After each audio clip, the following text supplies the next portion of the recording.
తాకట్టులో ఉన్న బంగారాన్ని విడిపించి ఆ రోజు ఆన్లైన్ రేటుకే మేము కొంటాం. Sharma gold company.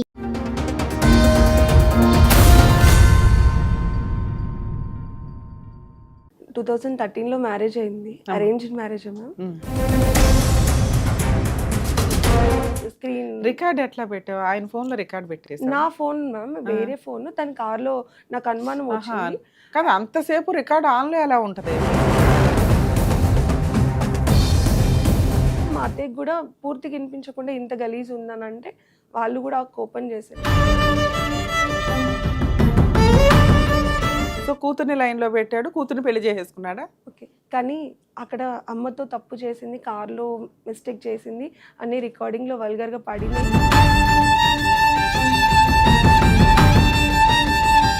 ఏది మీరు పరువుల గురించి మాట్లాడుతున్నాడా మీ ఆయన? అలానే మాట్లాడారు. వాళ్ళ అమ్మతో అక్రమ సంబంధం పెట్టుకొని కూతురుతోని పెళ్లి చేసుకున్నాడా?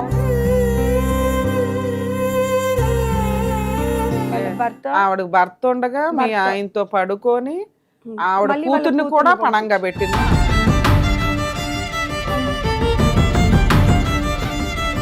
బ్రెయిన్ పనిచేస్తుందా? కరెక్టే ఉన్నావా తల్లి? ఎందుకంటే నువ్వు చాలా పెద్ద హీనమైన స్టోరీ చెప్తున్నావు. కానీ వాళ్ళ కూతురుతో అక్రమ సంబంధం పెట్టుకుని పెళ్లి చేసుకుంటాను, దీనికి నువ్వు ఒప్పుకో అని ప్రెజర్ చేస్తే ఆవిడ సరౌండింగ్లో ఉన్న చుట్టాలందరూ ఒప్పుకున్నారు. అదేం విడ్డూరం అర్థం కాలే. నమస్తే అమ్మా. ఎక్కడి నుంచి వచ్చారు? ఏంటి మీ ప్రాబ్లం? నేను వరంగల్ నుంచి వచ్చాను మ్యామ్. మీ పేరేంటమ్మా? మౌనిక మ్యామ్. యాక్చువల్లీ 2013లో మ్యారేజ్ అయింది. Arranged marriage ma'am. కానీ ఏంటంటే కొంచెం ఏ విషయంలో నాకు హస్బెండ్తో ప్రాబ్లం లేదు, ఏ రోజు కూడా ప్రాబ్లం లేదు. 2023 నుంచి 2019లో మా మామయ్య చనిపోయారు. 23 నుంచి నాకు కొంచెం సఫర్ అవుతున్నా, తను లేరు అని. 2013 నుంచి 23 వరకు హ్యాపీ. 10 ఇయర్స్ బాగానే ఉంది. ఒక లేడీ పరిచయం అయ్యారు. మీ హస్బెండ్ ఏం పని చేస్తారు? రియల్ ఎస్టేట్ చేస్తారు. Real estate. మరి రియల్ ఎస్టేట్ అంటే బాగానే సంపాదించుంటారుగా? అవును. ఏమైనా ఆస్తులు ఏమైనా కొన్నాడా నీ పేరు మీద?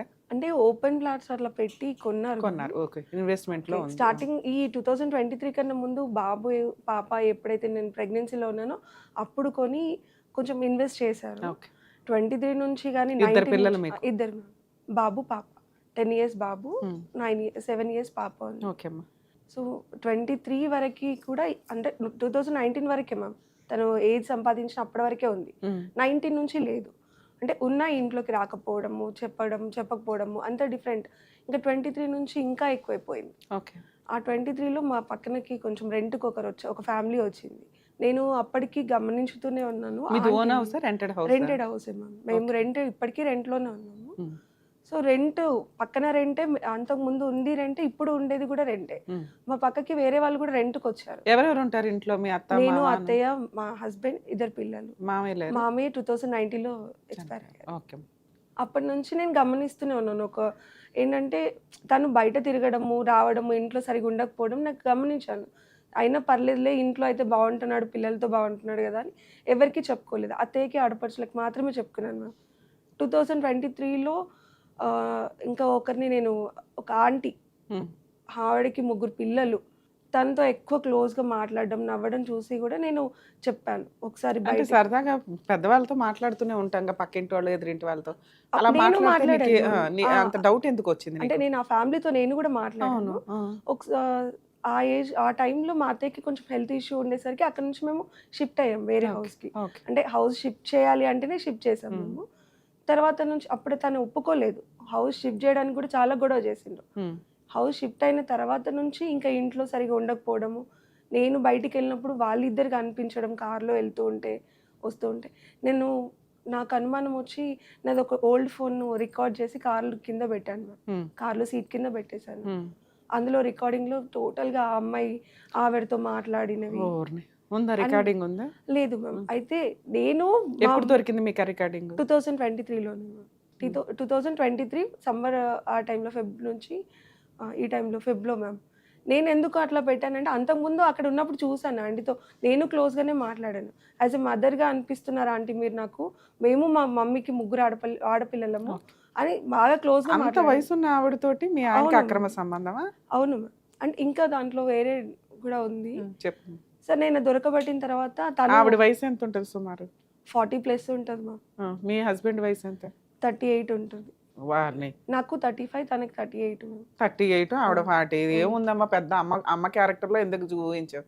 నేను ఊహించలేదు మ్యామ్, జరిగినది సిచ్యువేషన్. తను కూడా ఆవిడ కొంచెం మీకంటే కొంచెం పెద్దదో, 2-3 ఇయర్స్ పెద్ద. లేదు మ్యామ్, యాక్చువల్లీ ఏంటంటే నేను రికార్డింగ్స్ విన్న తర్వాత ఓకే, అక్రమ సంబంధం ఓకే. నేను అనేది మీ అమ్మ వయసు ఉన్న అంత ఆవిడతోటి మీ ఆయన అక్రమ సంబంధం పెట్టుకోలే. ఆయనకంటే 2-3 సంవత్సరాలు పెద్ద ఆవిడతో అక్రమ సంబంధం పెట్టుకున్నాడు. ఆవిడతో అక్రమ సంబంధం కంటిన్యూ అవుతుంది, వీళ్ళు కొంచెం అబ్నార్మల్ గా ఉన్నారు అని ఏ విషయం మీద మీకు అనిపించింది? నువ్వు బానే మాట్లాడావు, ఆయన బానే మాట్లాడుతూ? లేదు మ్యామ్, మాకు కాల్స్ వచ్చేది ఆయన ఫోన్ కి. అంతకు ముందు వరకు 2023 నీకు ఆవిడ మీద ఎందుకు అనుమానం వచ్చింది? కాల్స్ వచ్చాయి మ్యామ్. ఆవిడే కాల్ కాల్ చేయడం. మరి నువ్వు కూడా మాట్లాడేదానివా? ఎందుకంటే నీకు పరిచయమే కదా ఆవిడ. తన ఫోన్ మ్యామ్, తన ఫోన్ కోసం నేను హలో అన్నప్పుడు నాతో మాట్లాడితే నేను గమనించేదాన్ని. సో నా ఏంటంటే చెప్పండి ఆంటీ అని నేను మాట్లాడేదాన్ని నార్మల్ గా. కానీ తను మా మాట వినేసి కట్ చేశారు. నేను మా అత్తయ్య డిస్కషన్ చేసాం, ఇట్లా కాల్ చేస్తున్నారంటే ఒకసారి మా అత్తయ్య మాట్లాడింది. ఏంటమ్మా ఎందుకు ఫోన్ చేస్తున్నాడు, మేము షాప్లో మాకు డబ్బులు ఇవ్వాలి మీ బాబు అంటే సరే అని పేమెంట్ చేయించాను. ఇంకా అప్పటి నుంచి ఫోన్ సైలెంట్. స్క్రీన్ రికార్డ్ ఎట్లా పెట్టావు? ఆయన ఫోన్ లో రికార్డ్ పెట్టేసి? నా ఫోన్ మ్యామ్ వేరే ఫోన్, తన కార్లో నాకు అనుమానం వచ్చింది. కదా అంతసేపు రికార్డ్ ఆన్ లో ఎలా ఉంటది? 8 hours పెట్టాను మ్యామ్, 8 hours ఉంది. అందులో కట్ చేసుకున్నాను. ఫోన్ రికార్డులు పెట్టుకోవచ్చట 8 hours 10 hours? నేను అది యూజ్ చేయని ఫోన్ మ్యామ్, 2 phones ఉండే. అంతసేపు రికార్డ్ అయింది. అందులో అంటే తన వాయిస్ విన్నది నేను మా అత్తయ్యకి ఆడపడుచుకి కూడా చూపించాను. మమ్మీ అందులో నీకు ఏమనిపించింది? ఏంటంటే షాప్కి వెళ్ళడం, వాళ్ళని షాప్ దగ్గర డ్రాప్ చేయడము, డ్రాప్ చేసిన తర్వాత ఈ లంగాలు బ్లౌజులు అని మాట్లాడడం.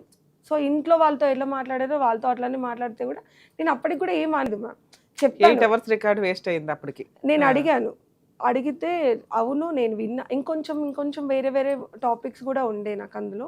అవే చెప్పాలి, మాకు తెలియాలి కదా. నువ్వు అనేస్తే అది నిజమో కాదో నాకు ఎట్లా తెలుస్తుంది? ఇప్పుడు వాళ్ళు ఏదైతే రెంట్కి వచ్చిన హౌస్ ఉందో మ్యామ్, ఆ హౌస్ ని తను ఓన్ గా ఏమంటారు మా హస్బెండ్ తీసుకున్నారు 2023లో. వాళ్ళు ఏదైతే ఉన్నారో ఆ హౌస్ తీసుకొని దాన్ని రినోవేషన్ చేపిస్తున్నారు అన్నట్టు.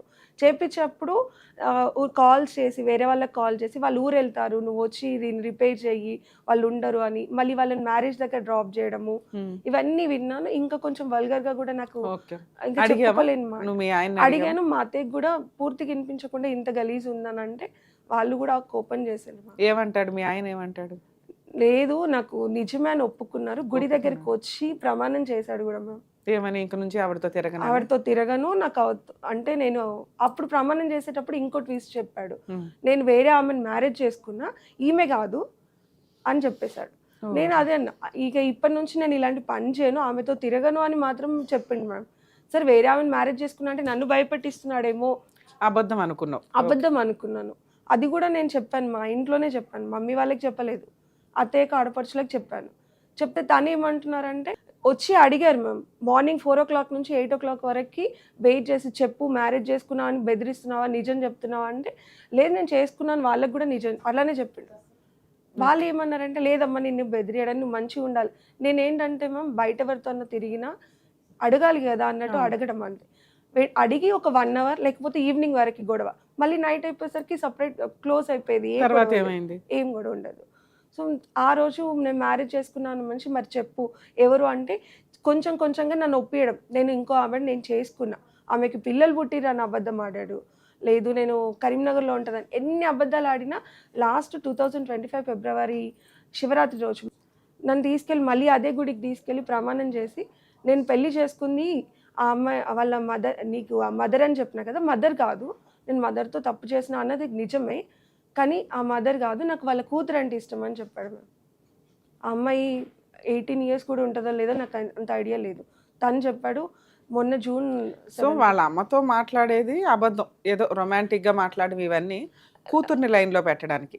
సో కూతుర్ని లైన్ లో పెట్టాడు, కూతుర్ని పెళ్లి చేసేసుకున్నాడా? ఓకే, కానీ అక్కడ అమ్మతో తప్పు చేసింది, కార్లో మిస్టేక్ చేసింది అన్ని రికార్డింగ్ లో వల్గర్ గా పడినాయి, ఒప్పుకున్నాడు.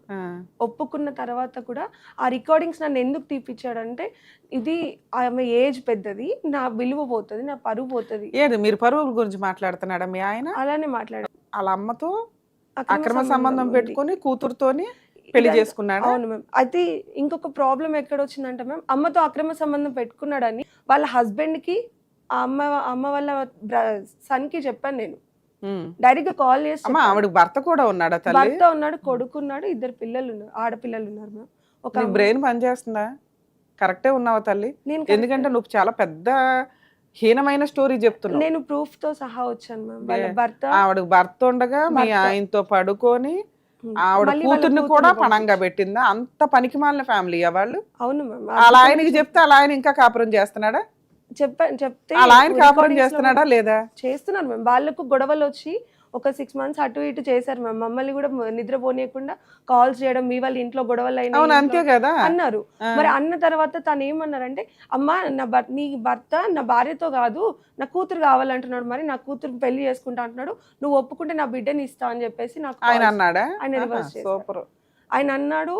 అన్న తర్వాత కూడా పోలీస్ స్టేషన్లకు మా మమ్మీ ఏపీఎస్ లో కంప్లైంట్ ఇచ్చారమ్మా? Rachakonda medical okay. పిఎస్ లో నా కూతురు చిన్న ఏజ్ ఉన్న అమ్మాయి మా అల్లుడు పెళ్లి చేసుకున్నాడు అంటే, మా హస్బెండ్ ఏమో మీ అమ్మ వచ్చి పోలీస్ స్టేషన్లో ఎట్లా పెడుతుంది అని ఇంకా కొంచెం కోపం చేసి గొడవ చేయడం, ఇంట్లో చచ్చిపోతా నేను బ్రతకను అని అల్లరి చేస్తే నాకు భయమైంది మ్యామ్. నాకు తెలియదు అసలు ఎట్లా వెళ్ళాలి ఏంటిది అనేది, అర్థం అవ్వలేదు. సరే పోలీస్ అని స్టేషన్కి చెప్పేసి వెళ్ళావు కదా, అక్కడేం చెప్పాడు మీ ఆయన? గుళ్ళకి మమ్మీ వెళ్ళి వెళ్ళింది. నీ ముందు దేవుడి ముందు ప్రమాణాలు చేసేస్తున్నాడు, అమ్మతో అక్రమ సంబంధం ఉంది, కూతుర్ని పెళ్లి చేసుకుందాం అనుకుంటున్నాను అని. నువ్వు పోలీస్ వెళ్ళి స్టేషన్ లో మొన్న October 11th నేను నా పెళ్లి చేసుకున్నా. నేను మనస్తాపం గురి చెంది నేను ఒక రోజు మొత్తానికి ఇంట్లో నుంచి వెళ్ళిపోయాను మ్యామ్. ఎక్కడ అంటే ఇక్కడే ఫిలిం పిల్లల్ని ఏం నగర్. చేసావు? పిల్లలు మా అత్తయ్య దగ్గరే ఉన్నారు అప్పుడు. ఓకే. పిల్లలు నైట్ 12 o'clock ఇంకా నేను, ఎందుకంటే ఆమెను తీసుకొచ్చుకొని ఏకంగా ఇంట్లో పెట్టుకున్నాడు, ఆ పిల్లని తీసుకొచ్చుకొని. నన్నేమో పిల్లల కోసం అని దగ్గర రెంట్కి పెట్టాడు. తను వచ్చేసేమో ఇదివరకు నేను ఉన్న ఇంట్లోకి ఆ అమ్మాయిని తీసుకొచ్చుకున్నాక అత్తయ్య నా దగ్గరికి వచ్చారు. ఇంకా తను ఆ అమ్మాయి ఇద్దరే అసలు మీ ఉన్నారు. అత్తగారిని తీసుకురావాల్సింది, అప్పుడు ఇంకా తెలిసేది మనకి నిజాలు ఏంటి అని. అదే ఇలాంటి ఒక ఇది జరిగిద్దా? సొంత భార్య ఉంది, ఆ అమ్మాయి పోలీస్ స్టేషన్ చుట్టూ తిరుగుతుంది, కేసులు వేయడానికి రెడీ అవుతుంది, అత్తగారు ఇంట్లో ఉన్నారు, కొడుకు ఇంకెవతనో తీసుకొచ్చి ఇంట్లో పెడితే మీ అత్తగారు ఊరుకుంటుందా? అత్తయ్య ఆడపడుచు ఏమన్నారంటే, ఇదంతా ఇద్దరు భార్యలు ఉన్న వాళ్ళు ఎవరు లేరా అంటే, నేను అప్పటికి ఫస్ట్ నుంచి మొత్తుకునేది మదర్తో అక్రమ సంబంధం పెట్టుకున్నాక బిడ్డను ఎట్లా చేసుకుంటారు నేను లేకపోతే నమ్మలేదు. ఓకేనా నీకు మదర్తో అక్రమ లేదు సంబంధం మమ్మీ, లేకపోతే? మరి ఆ విషయం మాట్లాడదాం ఫస్ట్. నేను అదే అన్నాను. నాకు ఎట్లా నేను 2 పిల్లల తల్లిని, ఆయన 2 పిల్లల తండ్రి అని తెలుసు, అతనికి 38 years ఉంటాయని తెలుసు, ఆమెకి 18 years. ఎట్లా ఒప్పుకుంటున్నారు వీళ్ళు అని ఎందుకు? చెప్పేసి. వాళ్ళ ఆయన ఒప్పుకుంటున్నాడు, వాళ్ళ అబ్బాయి ఒప్పుకుంటున్నాడు, వాళ్ళ అందరూ కూతురు ఒప్పుకుంటుంది, మీ ఒప్పుకుంటున్నారు అత్త ఒప్పుకుంటుంది, మీ ఆడపడుచు ఒప్పుకుంటున్నారు. ఎందుకు? ఏ సమాజంలో ఉన్నారు మీరు? వాళ్ళు ఎందుకు ఒప్పుకుంటున్నారు? నన్ను కూడా బలవంతం చేశారు మ్యామ్. నేను ఒప్పుకోమనా? సరే నువ్వు ఒప్పుకుంటే ప్రాబ్లం క్లియర్. నేను ఒప్పుకుంటే ప్రాబ్లం క్లియర్ అవుతుందని నన్ను బలవంతం చేస్తే, ఒక రోజు ఇంట్లో ఎవరు లేరు. ఒప్పేసుకున్నావా? లేదు మ్యామ్. అయితే నార్మల్గా ఒకసారి చూపిస్తాను. ఇలాంటి పేపర్ తీసుకొచ్చి వాళ్ళ ఫాదర్, బ్రదర్, మా హస్బెండ్, ఆ అమ్మాయి గుడి దగ్గరికి వచ్చి, నువ్వు ఆ అమ్మాయికి నిజంగానే నా హస్బెండ్ అంటే ఇష్టమా, ఎందుకంటే ఆమె ఏజ్ చిన్నదని నేను అడిగితే నేను ప్రమాణం చేసి నాకు నీ హస్బెండ్ అంటే ఇష్టం అనేసి నాతో ఇలా రాపించుకున్నారు మ్యామ్. నీతో రాయించుకున్నారా? రాపించుకున్నారు. నేను అంటే నేను ఇక ఈయన మారడు మనిషి అని దాదాపుగా 8 years నేను తనతో 8 months తనతో స్ట్రగుల్ అవుతున్నా. ఆల్రెడీ 2 years నేను ఈ ప్రాబ్లమ్ ఫేస్ చేస్తున్నా అని చెప్పేసి, ఇంకో నాకు పిల్లలకి ప్రాపర్టీ అంతా రాసేసి నువ్వు ఎక్కడైనా చావని అంటే, నాకు అట్లా వాళ్ళ అమ్మాయి వాళ్ళ నాన్న అన్నయ్య సైన్ చేసి ఇచ్చారు. అయితే ఈ పేపర్ కోర్టుకు కానీ దేనికి కానీ చెల్లదు కదా, నేను డైవర్స్ తీసుకున్నట్టు కాదు కదా. మొన్న ఆగస్ట్లో రాసుకున్నారు. నేను ఎవరి పేరు? ఓకే, వాళ్ళ నాన్న, అమ్మాయి వాళ్ళ నాన్న. అమ్మాయి వాళ్ళ నాన్న. నా ఇంటికి నా బిడ్డ కోసం ఇల్లరికం అల్లుడుగా వస్తున్నా, అప్పుడప్పుడు వస్తూ ఉంటాడు. అప్పటి నుండి పలానాకి ఏం జరగకుండా చూసుకునే బాధ్యత నాది. నా బిడ్డ కోసం ఇంటికి అప్పుడప్పుడు వస్తూ నా బిడ్డతోనే ఉంటున్నప్పుడు తనకి ఏం జరగకుండా ఎన్నిసార్లు రాస్తారు ఇది? మా ఇంటికి మాత్రమే వస్తాడు, తనని ఇంకా ఎక్కడికి తీసుకెళ్ళను అని తెలియకుండా తీసుకొని వెళ్ళాము. నీకు తెలియాల్సినవి నీకు చేయాల్సినవి చేసిన తర్వాత నుండి మా ఇంటికి రావడానికి అనుమతిస్తాము. ఏముంది ఇందులో? ఆ పేపర్ అడ్డు పెట్టుకొని పెళ్లి చేసుకున్నారని చెప్తున్నారు. అడ్డే ఉందమ్మా, అసలు ఇందులో ఏముంది తల్లి? తన ఇంటికి అమ్మాయి వాళ్ళ ఇంటికి తీసుకొచ్చుకుంటాను, వాళ్ళ ఇంటికి వెళ్తాను అని చెప్పేసి ఈయన అప్పటి నుంచి దాదాపుగా 8 months నుంచి మ్యామ్. ఇందులో ఏమీ లేదు. ఏదైనా ఉంటే పేపర్ పనికి వస్తుంది, పేపర్ పనికి రాకపోవడం ఏమి ఉండదు. ఇందులో నువ్వు చెప్తున్న స్టోరీ ఏమీ లేదు. పలానా వ్యక్తి నీ ప్రాబ్లమ్ సాల్వ్ అయినాక మా ఇంటికి వస్తాడు, అప్పటిదాకా మేము ఎంటర్టైన్ చేస్తామని. ఇంకో పేపర్ ఉంది, అదేంటిది? ఇది నా హస్బెండ్ రాసిచ్చారు. ఏం రాశాడు? ఆ పేపర్ కోర్టులో పనికి రాకపోవడం కాదు తల్లి, పేపర్లో ఏమీ లేదు. ఏమీ లేనప్పుడు అది ఎందుకు ఉపయోగపడుతుంది? అదే టైంకి ఈయన కూడా రాశాడా? నేను రాసిచ్చింది తన దగ్గర ఉంచుకున్నాను. ఇంటికి ఇల్లరికంగా పోయి ఇల్లరికం అనే ఎవరింటికి ఇల్లరికం? వాళ్ళ ఇంటికి. నా పిల్లలకి ఏ లోటు లేకుండా అన్ని బాధ్యతలు నేను చూసుకుంటాను. నా తల్లిగారి కుటుంబాన్ని దూరంగా పెట్టి పిల్లలకి అన్ని ఆస్తులు రిజిస్ట్రేషన్ చేసి ప్రతి ఇయర్ తులం బంగారం పాపకి కొంటూ నా భార్య దగ్గర పెడతా. నా భార్యకి ప్రతి నెల ఇంటి అవసరాల నిమిత్తం 10,000 చేతికి ఇస్తా. ఇక ముందు ఇస్తే చాలా నీకు ప్రతి పైసా? ఆ రోజు జరిగిన నేను ఒప్పుకోకపోతే జరిగిన ఇది మీ ఆయన రాసిచ్చిన ఆఫర్ లెటర్ కింద లెక్క. నేను ఇట్లా మెయింటెనెన్స్ ఇస్తాను, ఆస్తిలో వాటా ఇస్తాను, ఆ అమ్మాయితో వేరే పెళ్లి చేసుకుని ఇల్లరికం ఉంటాను అక్కడ, నీకు మాత్రం ఇవన్నీ చేసి పెడతాను అని ఆయన రాస్తే నువ్వు ఒప్పుకోవాలి కాదు, వేరే సంగతి. నా చేతో తను రాపించుకున్నాను సేమ్ ఇది ఏమని? ఓకే ఓకే అని. అంటే సరే నేను రాసేసావు ఆగస్ట్ లో. ఇప్పుడు మీ ఆయనతో కలిసి ఉన్నావా, దూరంగా ఉంటున్నావా? నన్ను దూరం పెట్టాడు మ్యామ్. అంటే ఎవరి దగ్గర ఉంటున్నావు నువ్వు? నేను నా పిల్లల్ని తనే పక్కన రెంట్ కి పెట్టాడు. రెంట్ కడుతున్నాడు, మెయింటెనెన్స్ కడుతున్నాడు. మెయింటెనెన్స్ ఏమి ఇవ్వట్లేదు కానీ రెంట్ కడుతూ సామాన్ ఒకటి తీసుకొచ్చి పిల్లల్ని అప్పుడప్పుడు బయటికి స్కూల్ ఫీజులు అవి కడుతున్నాడు. అది నువ్వు కలిసి ఉన్నప్పుడు కూడా జరిగింది కదా? కలిసినప్పుడు కూడా అదే. ఇప్పుడు విడిగా పెట్టి జరుగుతుంది ఎందుకు మరి? ఇవన్నీ నడిచిపోయినాయి. ఆగస్ట్ నుంచి జరిగిన పంచాయతీ ఈ 3 months నుంచి నడుస్తుంది. ఇక్కడికి ఎందుకు వచ్చావు? లేదు మ్యామ్, నేను అప్పటి నుంచి ట్రై చేస్తున్నా, నాకు ఇక్కడ రావడానికి ఆప్షన్ దొరకలేదు. ఓకేనా? అసలు ప్రాబ్లం సాల్వ్ చేసేసుకున్నారు కదా, ఏమి ఎక్స్పెక్ట్ చేస్తున్నారు? లేదు మ్యామ్, నేను యాక్చువల్లీ అక్కడ మదర్ డాటర్ అన్నది నేను ఫస్ట్ నుంచి అగెనెస్ట్ గానే ఉన్నా. కాకపోతే నా చేతులారా నేను ఒప్పుకునేలా చేసింది నా ఫ్యామిలీ. నేను మా మదర్ కూడా వస్తే నేను మా మమ్మీకి ఒకటే చెప్పిన, వద్దు మమ్మీ, ఈయన ఇన్ని రోజులు మనకు ఫ్యామిలీకి ఒక దేవుళ్ళలాగా ఉండే, మేము ముగ్గురం ఆడపిల్లలు మేము. సో ఒక దేవుళ్ళలాగా ఉండే కదా, ఇప్పుడు ఆయన పేరు బయటికి తీయొద్దు అని చెప్పేసి ఎంత కంట్రోల్గా ఉంచుకుంటే ఇప్పుడు అంత తెగించినట్టుగా అక్కడ ఏరియా మొత్తం మదర్తో తిరిగిన సంగతి అక్కడ ఏరియా మొత్తంకి తెలుసు మ్యామ్. మదర్ ఉండి ఇప్పుడు డాటర్ని పంపించినంటే ఆ ఫ్యామిలీ అందరికీ తెలిసి పంపించారు. నన్ను వల్గర్గా తిట్టాడు మేము వాళ్ళ ఫాదర్. నేను కోపం వచ్చి నేను తిట్టాను, నువ్వు ఎట్లా నీ కష్టం ఏంటి తల్లి, నీ బాధ ఏంటి? ఇప్పుడు ఆ ఫ్యామిలీ నుంచి నా భర్త, నా పిల్లలు, నేను ఇలా ఉండాలనుకుంటున్నాం మ్యామ్. ఆ ఫ్యామిలీ మా దగ్గర ఉండకూడదు. మీ దగ్గర ఎక్కడున్నారు? వాళ్ళ ఇంట్లో వాళ్ళు ఉన్నారు, అమ్మాయిని వచ్చి మా ఇంట్లోనే ఉంటుంది. మీ అత్తగారితో? అత్తగారితో అంటే అక్కడ రెంటే ఇక్కడ రెంటే, రెంట్ హౌస్ లోనే పెట్టుకున్నాడు. కానీ అత్తగారి దగ్గర ఆవిడ ఉంటుందిగా. సరే, మీ అత్తగారు నీతో ఎందుకు ఉండట్లేదు? అంతకుముందు నీతోనే ఉండేది. కొడుకు నాతోనే ఉంటా అన్నారు మ్యామ్. నేనన్నా నా భర్త లేనప్పుడు నువ్వెక్కడికి వస్తావు అత్తయ్య? ఆ అమ్మాయిని ఎట్లయితే వచ్చిందో అట్లా వెళ్ళగొట్టగలిగితే నువ్వు నాతో ఉండు. ఇప్పుడు నా హస్బెండ్ ఉంటే మ్యామ్, నా అత్త ఆడపడుచులు అందరు నాతో ఉంటారు కదా, తను ఒక్కడే లేనప్పుడు నేను వాళ్ళందరినీ పట్టుకొని ఏం చేయగలను? ఆమె ఏమంటున్నారంటే నా కొడుకు. సరే అమ్మా, ఇప్పుడు మీ ప్రాసెస్లో మాట్లాడడానికి మనం మాట్లాడుకుందాం. యాక్చువల్గా మేడం చెప్తున్న స్టోరీ ప్రకారం ఏంటంటే 2013లో మ్యారేజ్ అయింది. 23 వరకు హ్యాపీ మ్యారిటల్ రిలేషన్, 2 పిల్లలు, అత్తగారితో కలిసి మంచి అందమైన చిన్న కుటుంబం. 23లో ఒక ట్విస్ట్ జరిగింది. భర్త రిపీటెడ్గా ఫోన్ కాల్స్ మాట్లాడడం.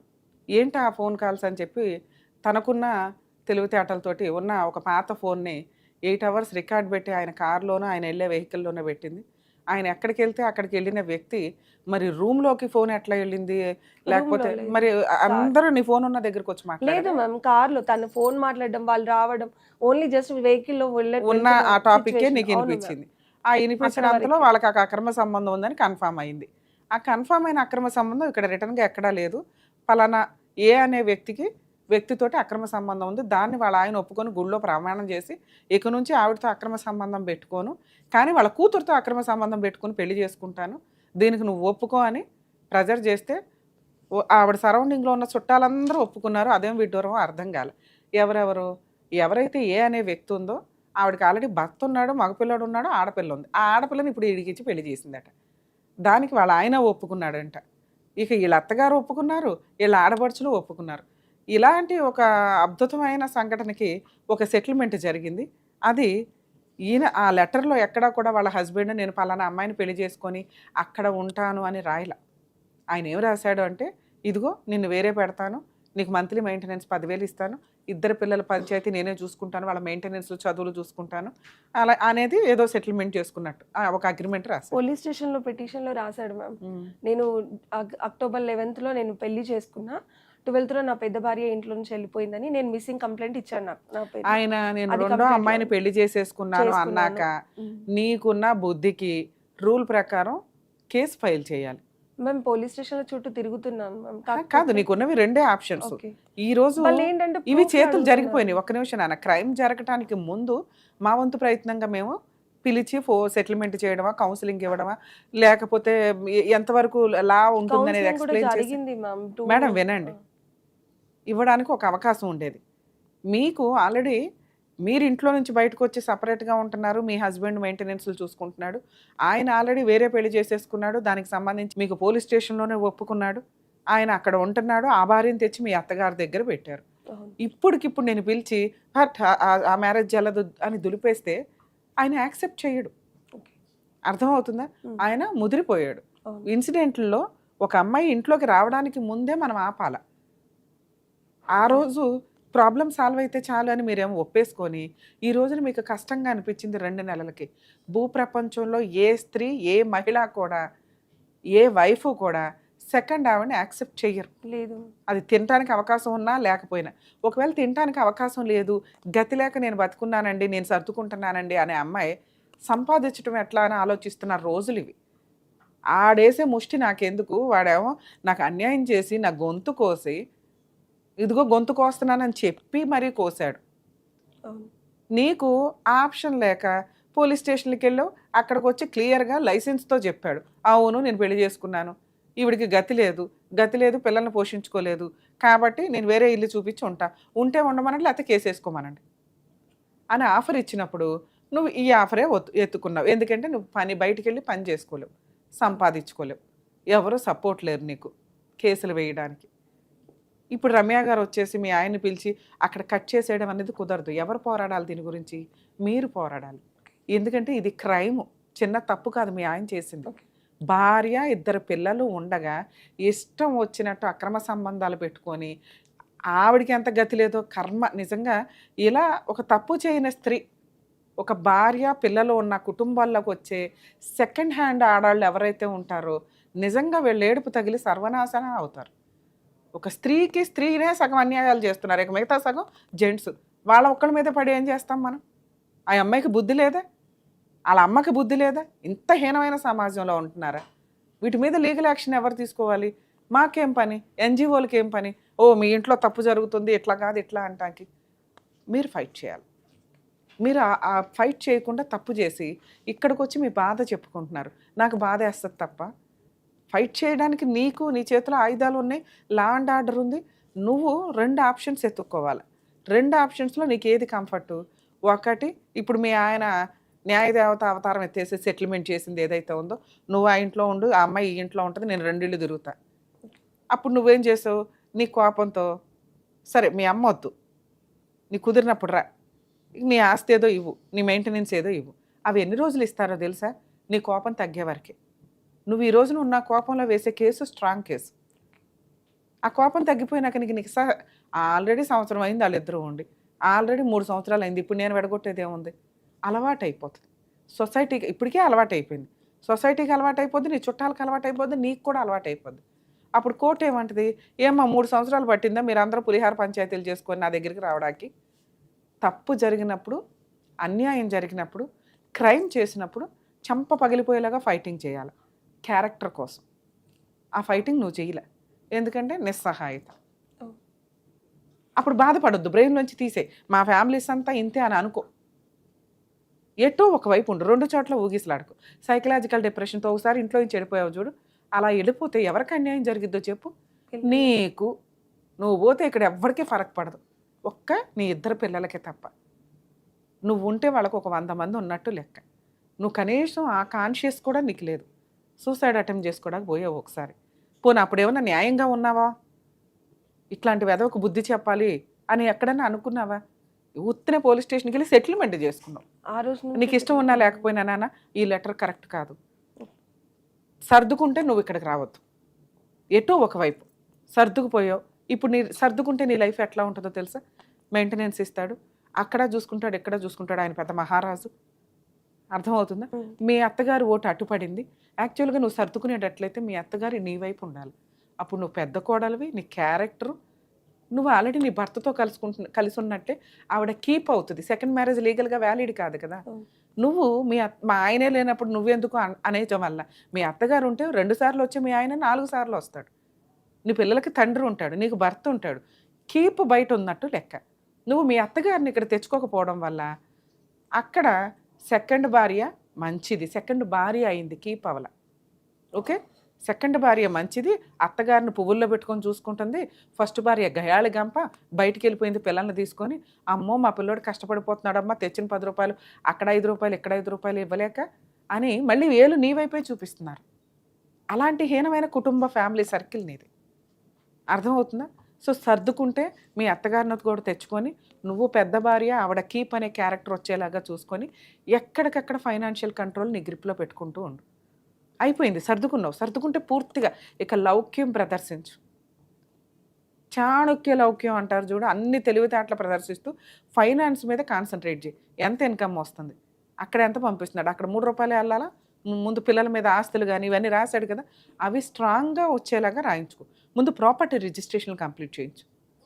నువ్వు ఫస్ట్ ఆప్షన్ చూస్ చేసుకున్నా, రెండో ఆప్షన్ చూస్ చేసుకున్నా కూడా ప్రాపర్టీలు ఏదైతే రాసిస్తానన్నాడో ఈ టైంలో రాసిందే రాసినట్టు, తర్వాత రాయరు. అర్థమవుతుందా? ప్రాపర్టీలు రాయించుకో, అత్తగారిని తెచ్చి నీ దగ్గర పెట్టుకుంటూ ఉండు. ఆవిడ క్యారెక్టర్ కరెక్ట్ కాదనేది నువ్వు చెప్పకుండానే చెప్పినట్టు అవుతావు. ఇక సెకండ్ ఆప్షన్, సర్దుకోలేకపోతున్నారు మేడం, నాకు నరకంగా ఉంది సైకలాజికల్గా, అర్జెంటుగా ఒక లాయర్ని పెట్టుకో. పోలీస్ స్టేషన్లో బైగామీ కేసు రిజిస్టర్ చేయి, అరెస్ట్ అవుతారు వాళ్ళిద్దరు. ఓకే, కాకపోతే నీకు భర్త ఉండడు దగ్గర, నీ ఇల్లు నువ్వు నడిపించుకోవాలా, నీ పిల్లల ఫీజులు నువ్వు చేసుకోవాలా, నీ కుటుంబం నువ్వు రన్ చేసుకోవాలి. అత్తగారు ఉండదు, ఉండాల్సిన అవసరం లే. తోలు తీస్తే అందరికీ తీయాలి నువ్వు. ఎవరెవరికి? ఆ ఉంచుకున్న ఆవిడకి, మీ ఆయన చేసుకున్న అత్తగారితో అక్రమ సంబంధం పెట్టుకున్నాడుగా, ఆవిడ్ని ఈవిడ్ని వాళ్ళ ఆయన్ని మీ అత్తగారిని మీ ఆడపడుచులు మొత్తం అందరినీ చుట్టేయడమే. ఒక భద్రకాళిలాగా న్యాయ పోరాటం చేయడానికి నువ్వు ముందుకెళ్తే పోలీస్ స్టేషన్లో కేసు, సఖీ సెంటర్లో మెయింటెనెన్స్, ఇప్పుడు ఆయన ఏదో దానం చేస్తున్నాడు చూడు, అది నువ్వు హక్కుగా వసూలు చేసుకోగలుగుతావు. మెయింటెనెన్స్, నీకు పిల్లలకి మెయింటెనెన్స్ ఈజీగా వస్తుంది. ప్రాపర్టీ షేర్లు ఇప్పుడు ఇవ్వడగా మనం కోర్టు దాకా వెళ్తే, కానీ కోర్టు ద్వారా డొమెస్టిక్ వైలెన్స్ కేసులో నువ్వు వసూలు చేసుకోవచ్చు.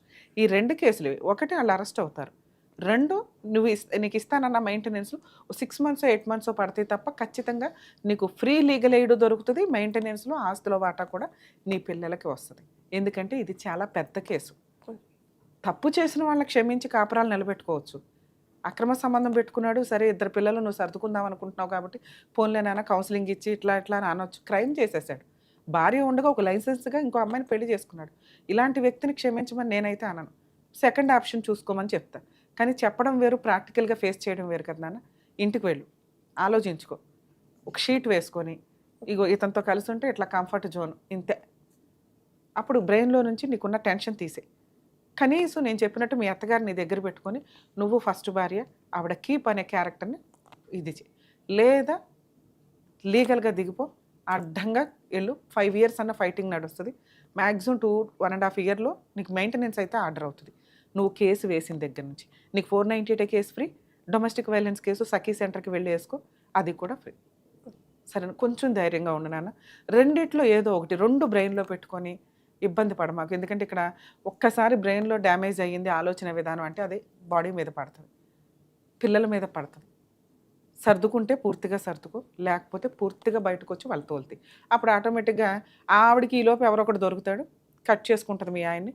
మళ్ళీ నా భార్య నాకు ముఖ్యం అంటే అక్కడ ఆల్రెడీ అత్తగారు ఉంటుంది కాబట్టి ఓట్లు ఎక్కువ పడుతుంటాయి. సరేనా?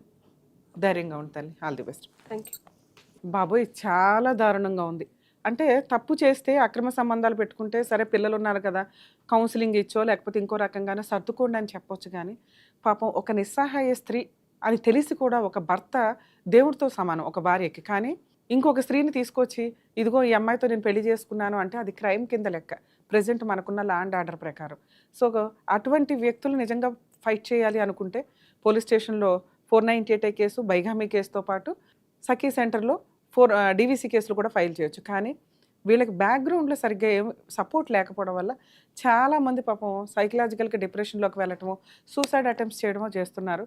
దయచేసి న్యాయం కోసం పోరాడండి. ఎందుకంటే క్రైమ్ జరిగినప్పుడు సర్దుకోవడం అనేది మనం సొసైటీలో క్రైమ్ని ఇంక్రీజ్ చేసిన వాళ్ళం అవుతాం.